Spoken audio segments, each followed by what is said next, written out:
Welcome to the Phoenix Prosperity Podcast, where wealth meets legacy. Join your host, Tim Fergestad, as we explore the journeys of Phoenix's finest to success and beyond.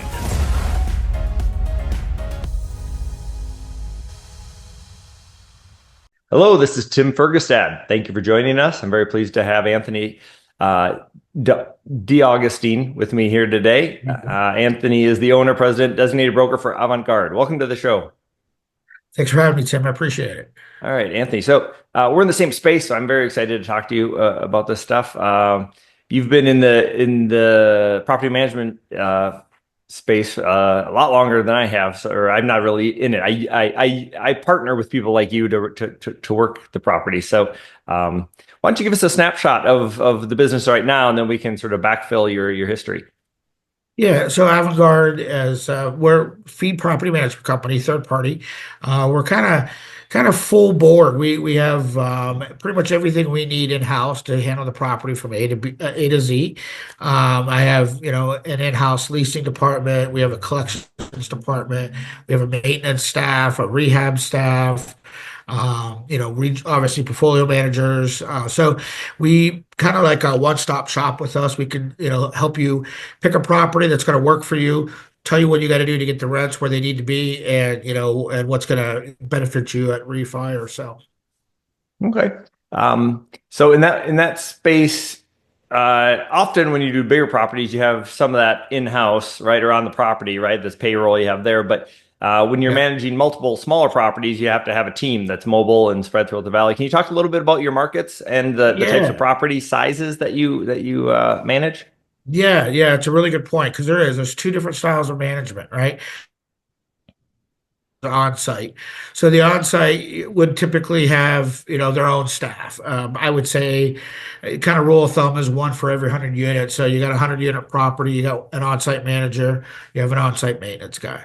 But when you get into the little stuff, I'd say, 30 doors and under or so, then it's a little different. Then you got to have staff that's going to go to the property, visit on a regular basis, make sure rents are being paid on time, make sure the leasing is, your days on markets are down and the units are getting leased fairly.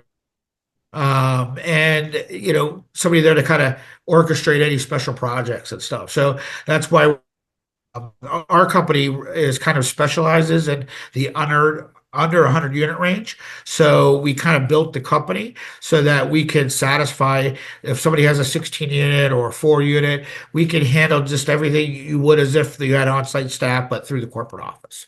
Okay. And in terms of geographical or regional sort of reach, how far are you willing to manage out from your hub? Right now, we're mainly in the Phoenix metropolitan area, but this coming year, we're looking to expand into Tucson, Flagstaff, and Payson, and kind of start going a little more statewide. Oh, wow. Okay. So right now you'll manage Surprise or Apache Junction, both? Okay. Absolutely. Yeah, we got stuff in Buckeye and we got stuff in Apache Junction, East Mesa. Buckeye is a really interesting market.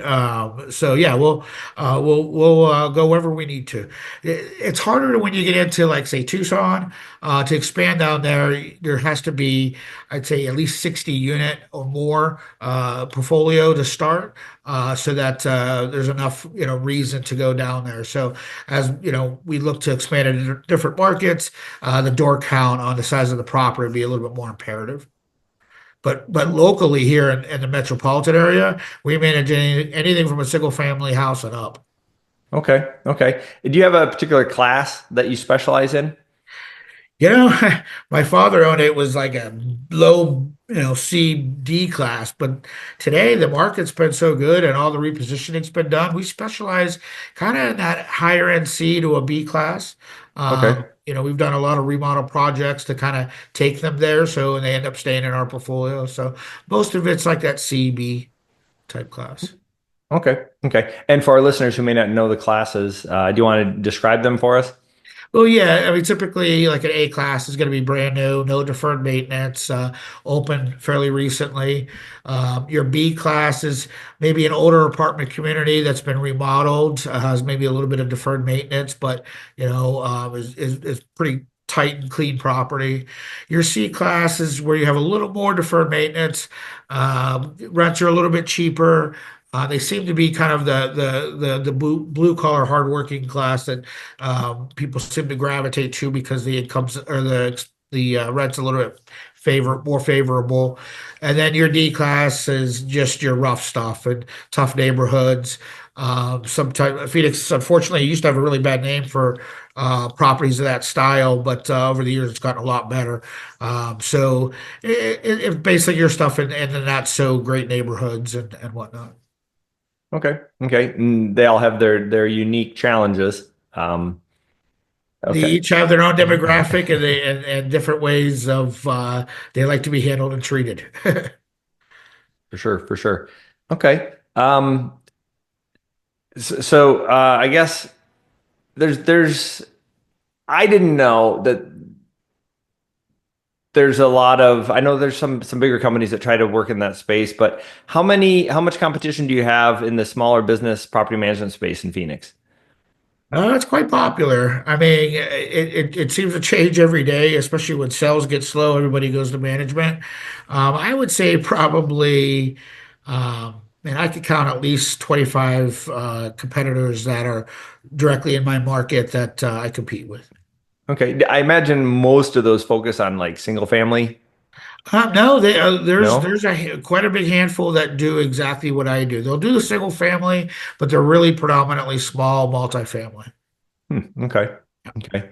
And in terms of, I mentioned the region restrictions because sometimes it can be hard, right? If you have like three maintenance guys for the West Valley and you have a lot of maintenance requests, right, across it takes a lot of trips to the Home Depot and all these different places because they all have different toilets and they all have different things, right? That it can Yep. be very time consuming. So there's scale costs there that I guess are a There challenge. is like when you're running, 100 units or so, you're buying inventory. You're not going to buy just one flapper when you need. You're going to buy five, so they're there for the next one, right? Right. Whereas our guys, they don't have that luxury of off the truck parts or anything. They have to go look at the project, see what they need, and then go purchase it.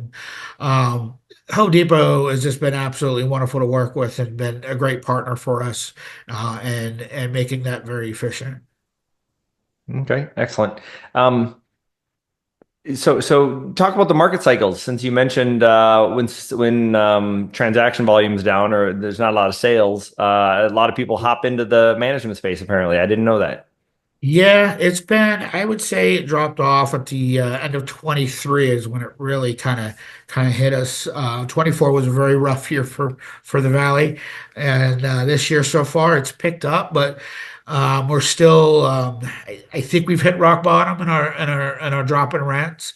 To kind of give you a kind of an idea, I look at ALN apartment data. They send me their market updates. And at the end of the fourth quarter of 2023, Phoenix was running at 94% occupancy. Rents were in the 1600s.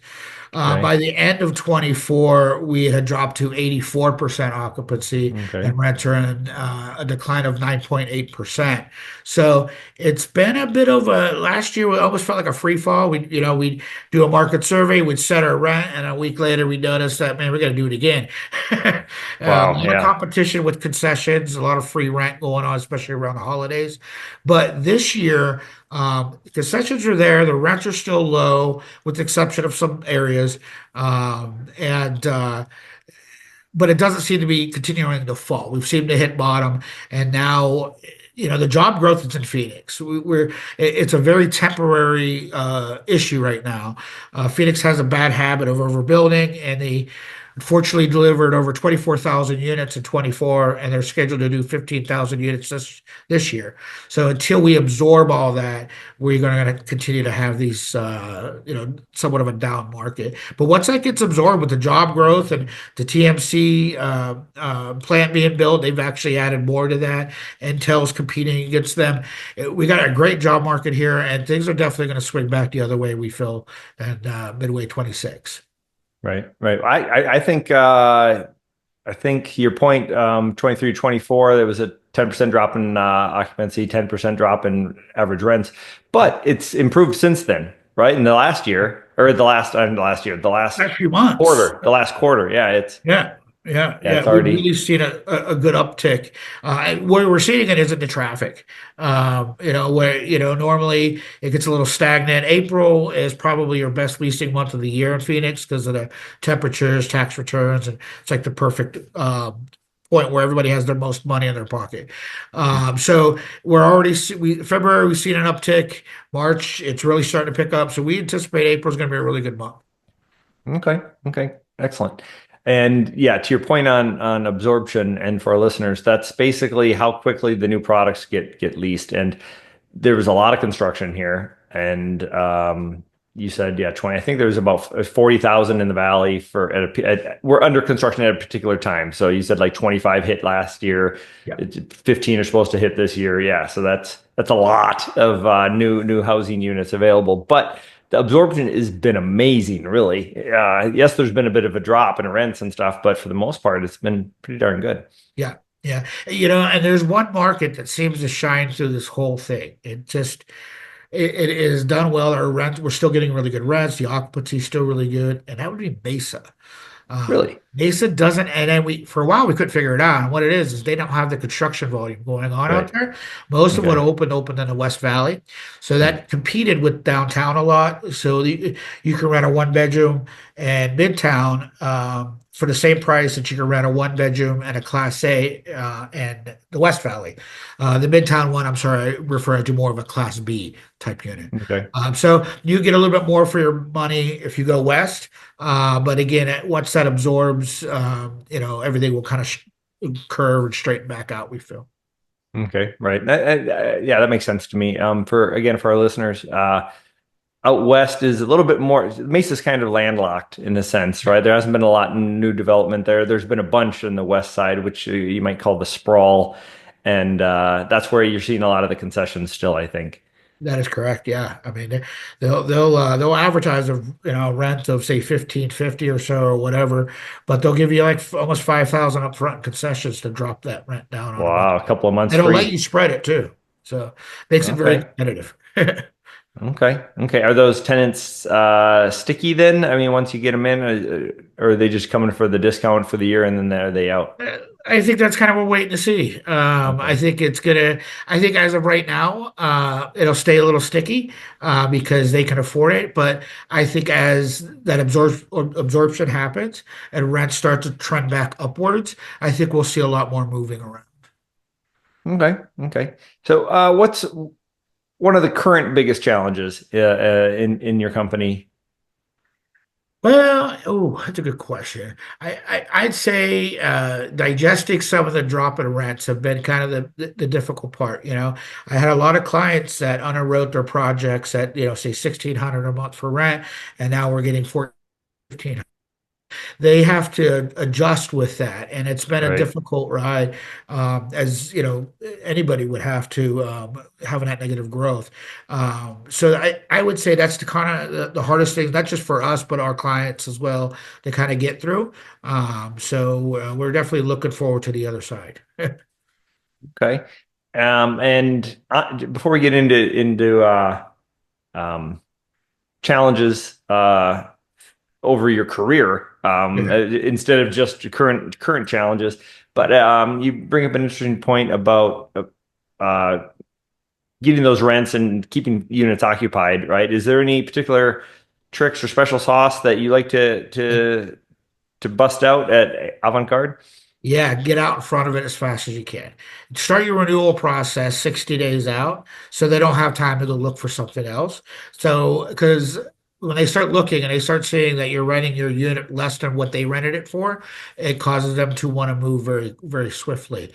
Some of my clients are peeling their rent back a little bit at renewal, like giving them a lower rate, but not all of them. I think the most important part is to get out in front of it so that you can minimize them looking around in the marketplace. Right.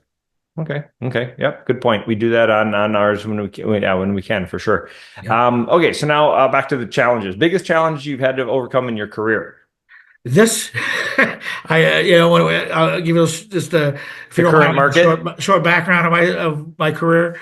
I grew up in this industry. My father owned a property management company, so Okay.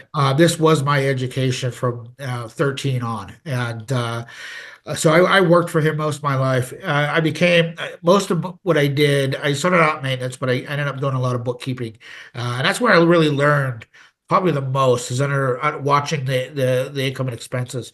And then over the years, I became a property supervisor, and and in a way, it was a bit of a struggle when the housing bubble burst, and Sure. then in '09 we had a law here in Arizona called SB 1070, which was basically it was illegal status.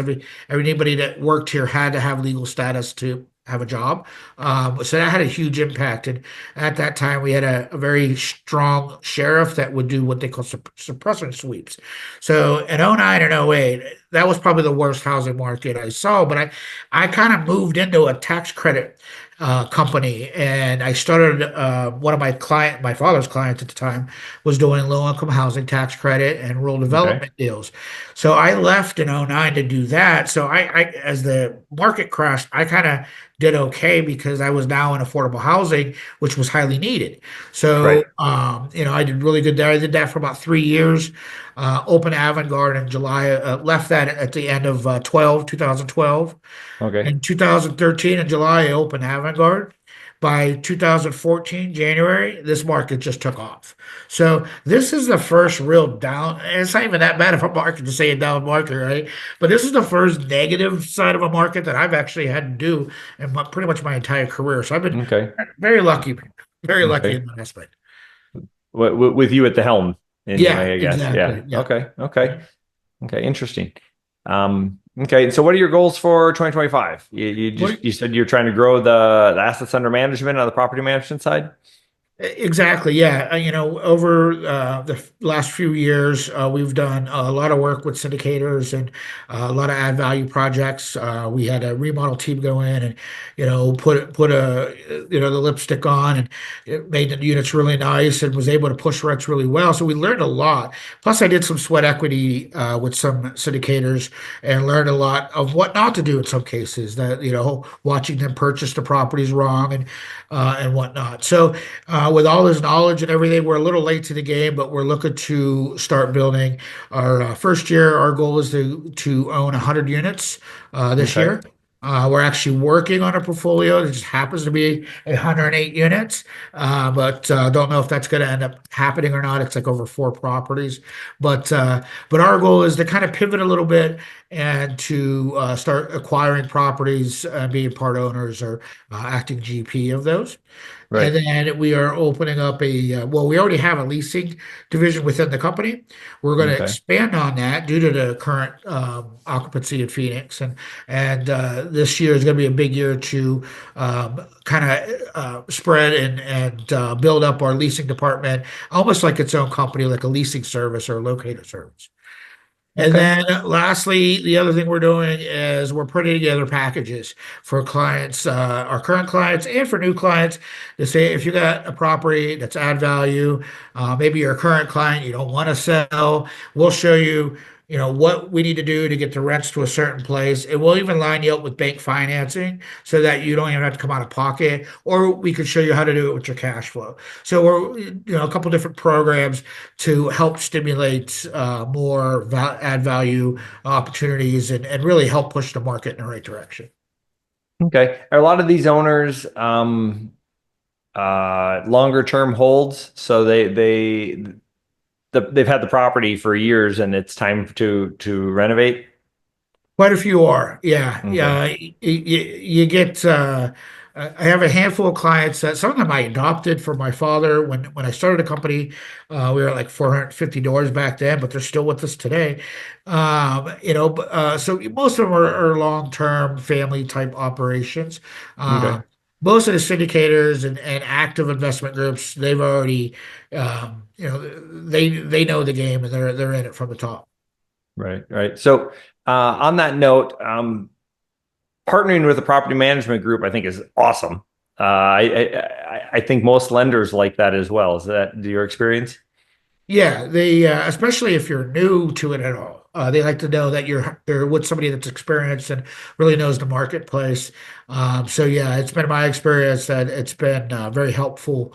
We offer a lot of value in the beginning as well. We'll help you set up the due diligence. If you put an offer in our property, and you need help underwriting, I'll do a pro forma budget. We'll help you set up the due diligence. We'll shadow them. So we'll do like a CapEx side of the inspection report so that we can plan our rehab and what we're going to and tighten up budget so that we can make sure that we can do things on schedule and get them done with That's within great. the bank and your timeline. So there's a lot of upfront stuff we do to kind of help people get into place. I've worked with people 3 years in this game and they never bought anything.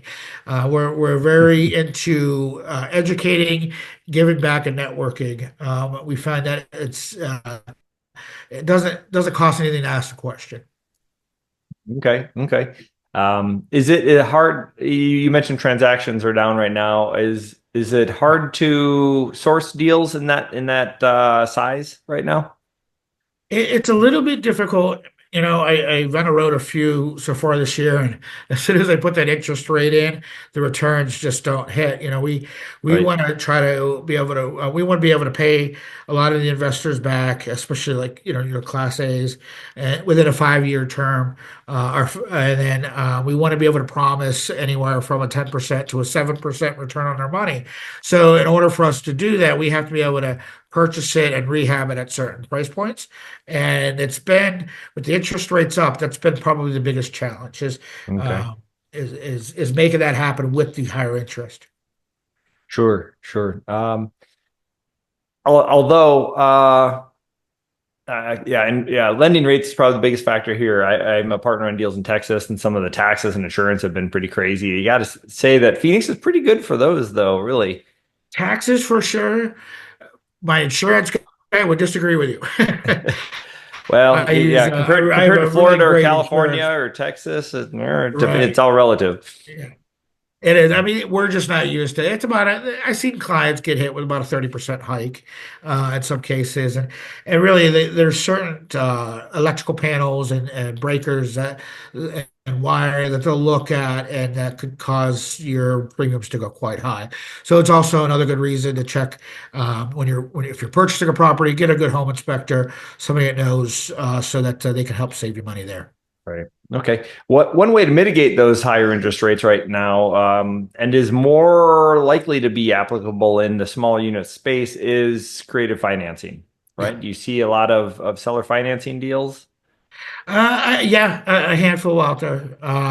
Excellent. Sometimes it's hard to get to the terms and get on the same page, but we're seeing that more now because of the rates. Yeah.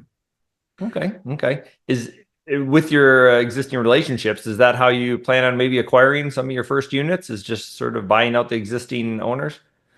Yeah, that's one way. We have a few different tactics we use. One of them is the seller carryback. We have some clients that they want to sell, but they're just not quite there yet. We've actually looked at doing triple net leases, and we establish a price. We give them a monthly amount for the lease on the property, and then we run it as we own it. And then when the timing is right for everybody, we purchase it.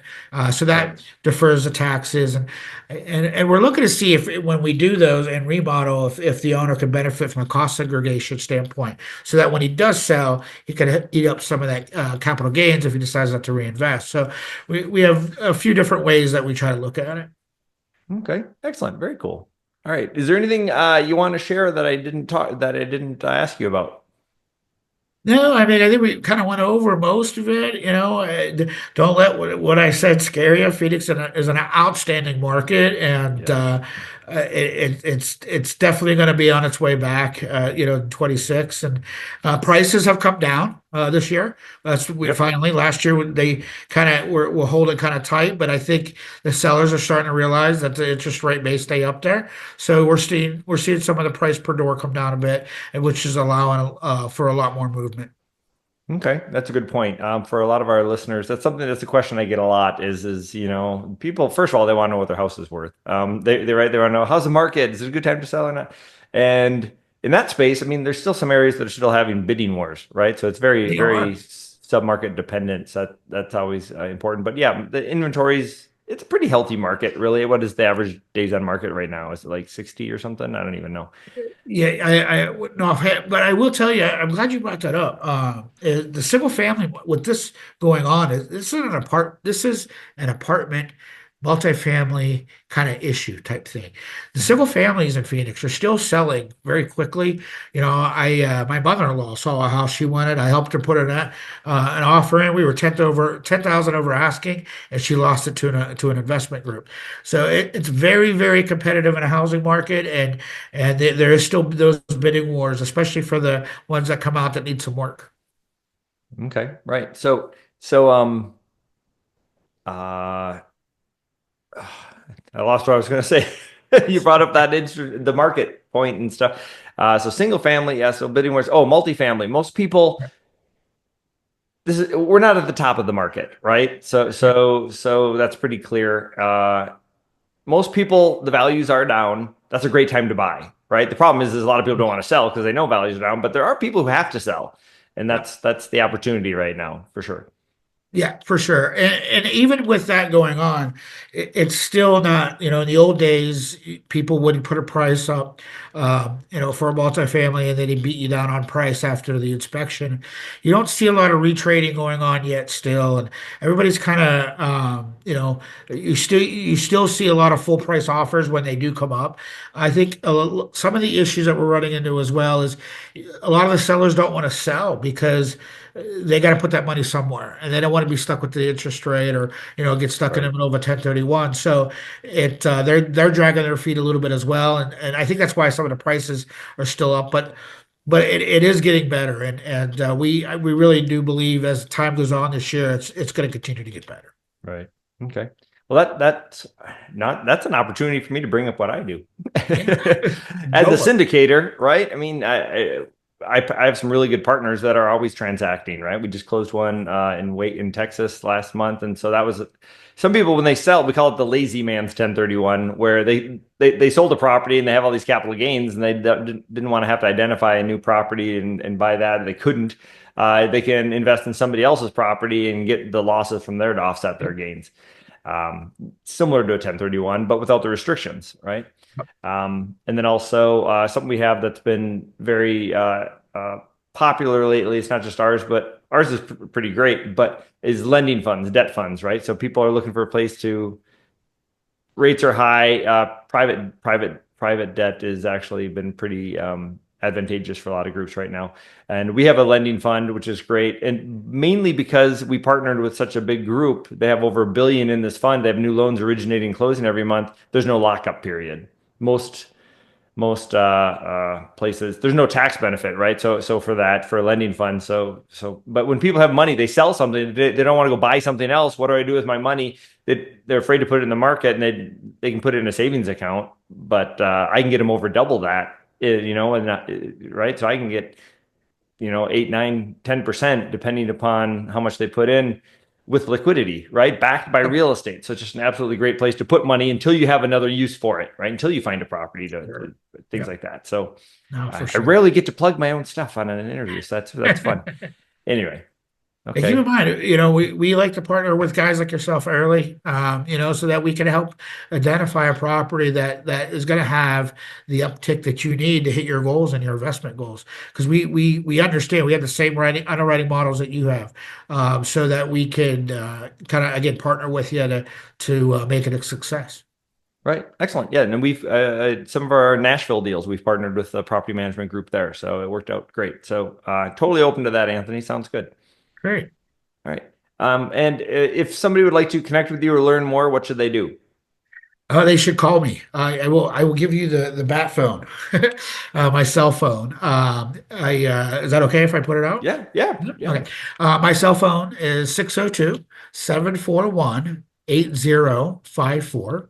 Again, that's 602-741-8054. That goes directly to me. If you don't reach me, text is a really good way because I don't remove the voicemails enough. So you can always get me through text. And listen, we're really big. My group's real big in networking. So even just to say hi or chat about, I love what I do. I just have the most passion growing up into it. And my father still comes in every day. We're family owned and Oh, operated. nice. So, a lot of family members from other families still here. So point being is we love to talk about real estate and about the market. So give me a call sometime. Okay, great. Thank you, Anthony. All right. Well, thank you everybody for watching and listening. Thank you, Anthony DeAugustine, for joining me today. We appreciate you sharing your story and insights into success and impact here in Phoenix and real estate. Love it. Inspired by our guests? Visit phoenixprosperitypodcast.com/guest and join us on the show and share your success story with Tim. The spotlight awaits.